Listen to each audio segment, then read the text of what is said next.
बिहार के शादियों से तो पूरा देश परिचित है।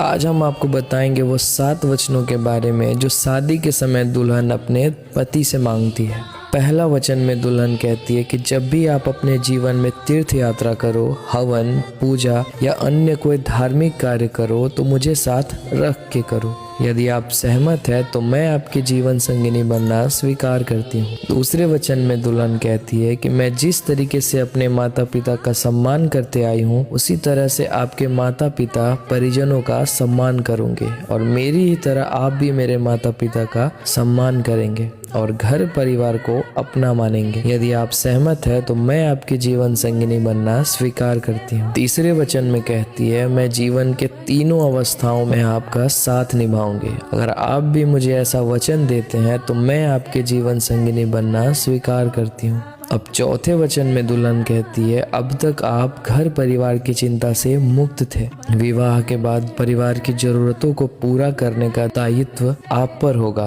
अगर आप इसे निभाने को तैयार हैं तो मैं आपके जीवन संगिनी बनना स्वीकार करती हूँ। पांचवें वचन में दुल्हन कहती है कि घर के कार्यों में विवाह आदि लेन देन और किसी अन्य चीजों पर खर्चा करते समय अगर मेरी भी राय लिया करेंगे तो मैं आपके जीवन संगिनी बनना स्वीकार करती हूँ। छठे वचन में दुल्हन कहती है अगर मैं अपनी सखियों, परिवार या अन्य लोगों के बीच बैठी हूँ तो आप कभी भी मेरा सामाजिक रूप में अपमान नहीं करेंगे, साथ ही जुआ आदि या किसी भी बुरी आदतों में नहीं फंसेंगे। अगर आप मुझे ये वचन देते हैं तो मैं आपके वामांग में आना स्वीकार करती हूँ। आखिरी 7वें वचन में दुल्हन कहती है कि आप पति पत्नी के आपसी प्रेम का भागीदार किसी अन्य को नहीं बनाएंगे और अन्य स्त्रियों को माता व बहन की भांति सम्मानजनक दृष्टि से देखेंगे। अगर आप ये वचन दें तो मैं आपके वामांग में आना स्वीकार करूंगी। वैसे किस किस को इस 7 वचन के बारे में पता था, कमेंट्स में बताएं।